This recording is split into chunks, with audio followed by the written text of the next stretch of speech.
welcome back to another episode of Raw for Life. I am pretty excited today. I'm at the SBS studios in Fed Square in Melbourne, just about to go in and do a radio interview. And I always love coming to SBS because this is the place that celebrates multiculturalism and diversity. And thank God Australia has such an amazing channel and radio stations that celebrates all walks of life and tell the stories of those who perhaps don't always get onto the mainstream media.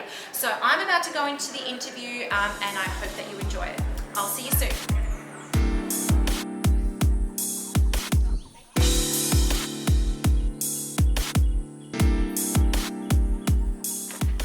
Thank you for coming to SBS Studio today, and congratulations on your new venture, Roar for Life.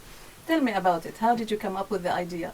Well, firstly, thank you, man, for having me on the show. I'm very excited to be here. So, Raw for Life started literally about 6 or 7 months ago.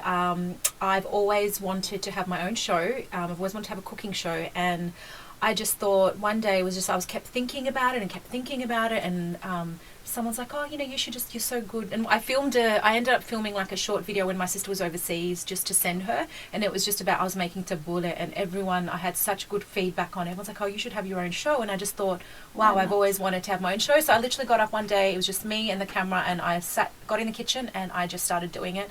And obviously from then till now, I now have a team that works with me, a really wonderful crew, and it's growing. It's been slow, but it has been growing. So it's good. So it's all about promoting healthy lifestyle and healthy food and Mediterranean food. Tell me about that and why. Raw for Life really is about my love of food, and I love healthy food, and I've always believe in fresh, seasonal, organic food. That's pretty much the basis of my philosophy when it comes to cooking.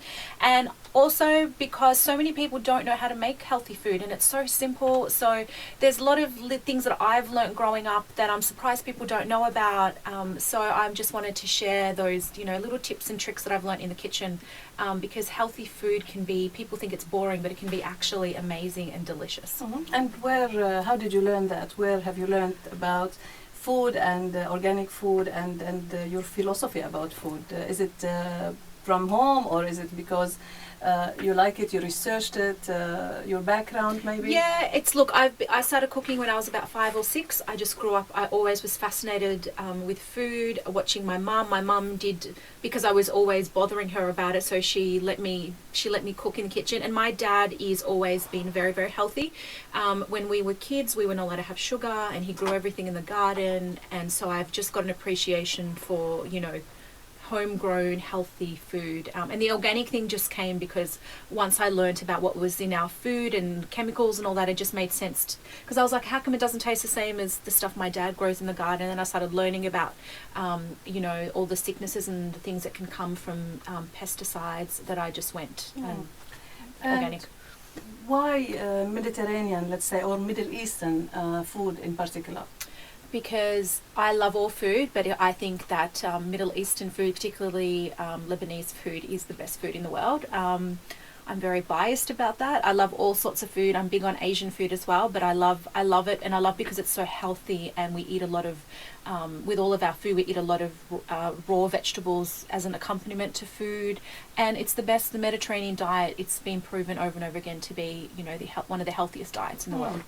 And you are on social media now, on YouTube. Yes. But you're not new to the industry, to the media sector, let's say. You have background in filmmaking. Tell me about that. Yeah, so I have a background in film production. I graduated from RMIT in a master's, and before that I had studied acting at the VCA, and I'd done a lot of television presenting courses and a few other. I've sort of always been involved in the media. And you have previously. the face for it as well, Oh, and the personality as well. Thank you. I hope so. So Jumana, it's a good start. Of course, it's challenging. It's not without challenges. But what are your future endeavors?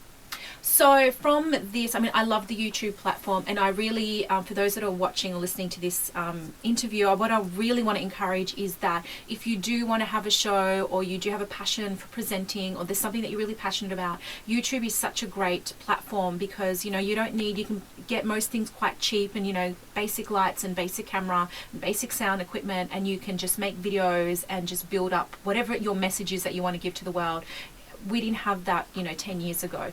So for me, I'm enjoying the YouTube platform, though I'm still have a lot to learn about it, because I am a Gen X, so I'm not that savvy with social media. There's a lot of things I still need to learn. But in saying that, at the same time, we do have a future endeavour in the next 2 months to put together a TV pilot and try to get the show on television. So that's pretty exciting. Mm-hmm. And it will concentrate on food making, or probably also on lifestyle, maybe on outdoor living, or a bit of everything, because I think food is, for me, my philosophy is having a healthy lifestyle is food is a big component, but it's not just about food, it's about being happy and about recreation and travel and family and friends and that sort of thing. So I want to incorporate all of those things that I believe about health into a show. So have a little bit of everything, kind of a bit of a food lifestyle variety show. So yeah. And what do you say to people who think that preparing food at home takes time, and they don't have time? And we know that everybody's busy at the moment, in this day and age. What do you say to them? I think it's all about your mindset. I think if you believe that to be true, then that's how you're going to perceive it, but it's absolutely not true. I have had so many times where I've had people over and they're like, oh, we're going to go grab takeaway. And I'm like, no, I'm going to cook. And they're like, no, we're going to go get takeaway. I said, okay. They've gone, driven to wherever they want to go, waited for their order, come back, and I've actually already started eating the meal that I've prepared. And then they actually end up eating my food because they're like, oh, wow, this is so good. Mm-hmm. So it's all in the mind, and healthy food doesn't need to take that long. Do you come up with your own recipes? All the time. They're not always good, but all the time, yes. Thank you very much, Jumana. Thank you. Good luck. Thank you for having me. Good luck. Thank you. I did my master's at RMIT in film production, and before that I also... I think that we need somebody to turn off their phone. I went off too. That's okay.